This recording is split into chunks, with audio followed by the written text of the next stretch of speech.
तो कोणी येऱ्यागेऱ्यानी नव्हे, तर महाराष्ट्राचा इतिहास लिहिला हिरव्या पिवळ्या शालींनी, तलवारीच्या खणखाटींनी, घोड्यांच्या टाफांनी आणि शाहिरांच्या डाफांनी.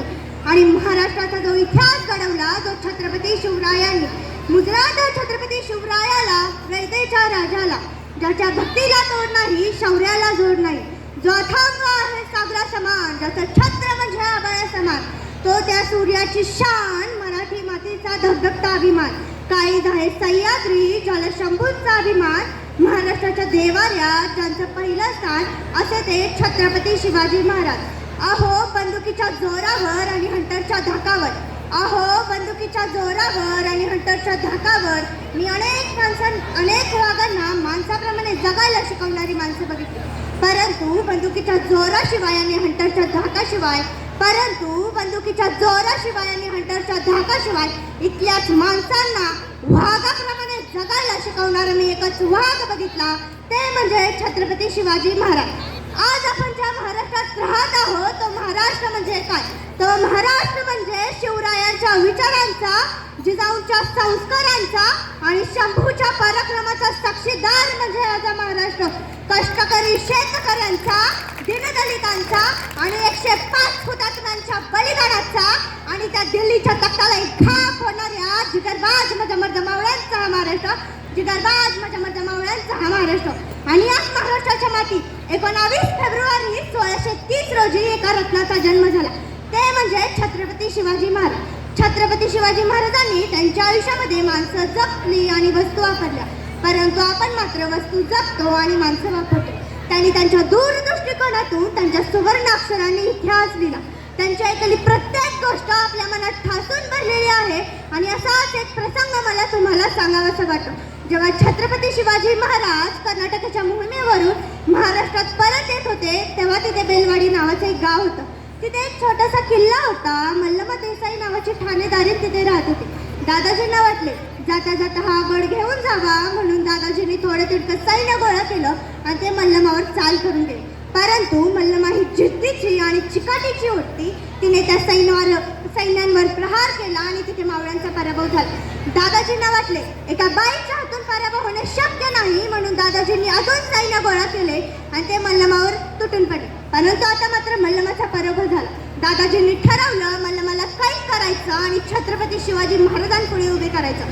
मल्लमाला कैद करत असताना मल्लमा आत गेली आणि ती तिच्या तानेवाला घेऊन बाहेर आली. जेव्हा मल्लमा देसाईला छत्रपती शिवाजी महाराजांपुढे उभे करण्यात आलं, तेव्हा तिला वाटलं जसा प्रत्येक राजा आपल्या गुन्हेगाराला शिक्षा देतो, तसा हाही राजा मला आणि माझ्या बाळाला शिक्षा देणार, मला आणि माझ्या बाळाला मारून टाकणार.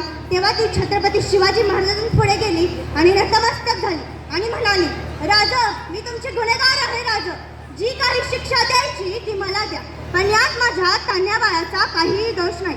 तेव्हा छत्रपती शिवाजी महाराजांनी स्मितहास्य केलं. छत्रपती शिवाजी महाराजांनी चिकणीसाला इशारा केला. चिकणीस आत गेला. तो दुधाची वाटी घेऊन बाहेर आला. छत्रपती शिवाजी महाराजांनी मल्लमा देसाईच्या मुलाला उचललं आणि चमच्याने त्या बाळाला दूध पाजलं आणि म्हणाले, हा जो आमच्या मांडीवर बसलेला दिसत आहे ना, हा आमचा भाचा झाला. अहो म्हणजे तुम्ही आमच्या भगिनी झाला. कोणता भाऊ आपल्या भगिनीचं राज्य बळकावून घेतो?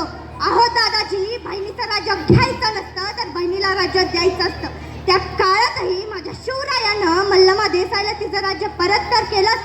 त्याहूनही तिला बांगडी चोळी देऊन सुखरूपपणे तिच्या घरी पोहोच केलं. आज एवढ्या स्त्रिया मला ऐकत आहेत, त्यांना मला एवढंच सांगावंसं वाटते, अगं तलवारीपेक्षा तीक्ष्ण तुझ्या या नजरेची धार हाय. अगं तलवारीपेक्षा तीक्ष्ण तुझ्या या नजरेची धार हाय. महाराष्ट्राची वाघीण तू, भवानीचा वार हाय. अगं भगव्याची रक्षाने तू, स्वराज्याची तू मेघ हाय. तू समजू नकोस तू स्वतःला, तू जिजाऊची लेक आहेस, तू जिजाऊची लेक आहे. आत्ता एवढे वर्ष झाले, आत्ता तिका अलीकडच्या काळाचा प्रसंग मला तुम्हाला सांगावासा वाटतो. गेल्या 5-6 वर्षांपूर्वी इटलीचे पंतप्रधान भारत भेटीसाठी आले. तेव्हा त्यांना काहीसे प्रश्न विचारले गेले. तेव्हा त्यांना विचारलं गेलं, तुम्हाला प्रेमाचं प्रतीक असलेलं ताजमहल पाहायचं का सोन्याचं प्रतीक असलेलं गोल्डन टेम्पल? तेव्हा इटलीचे पंतप्रधान उत्तर देतात, मला तुमचं प्रेमाचं प्रतीक असलेलं ताजमहलही नको आणि सोन्याचं प्रतीक असलेलं गोल्डन टेम्पलही नको.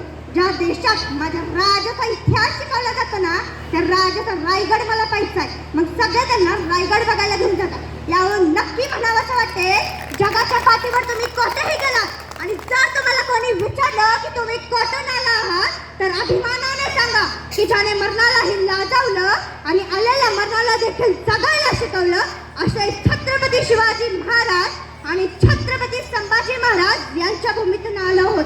ज्या मातीत जन्मले त्या मातीचा रंग सावळा आहे. अहो, ज्या मातीत जन्मले त्या मातीचा रंग सावळा आहे. छाती ठोकून सांगते मी शोभाचा मावळा आहे, मी शोभाचा मावळा. शेवटी जाता जाता एवढंच म्हणावंसं वाटते, देवाकडे राहण्यासाठी घर मागितलं, देवाने अख्खा राजवाडाच दिला. देवाकडे पिण्यासाठी पाणी मागितलं, देवाने अख्खा समुद्रच दिला. देवाकडे फूल मागितलं, देवाने अख्खी बागच दिली.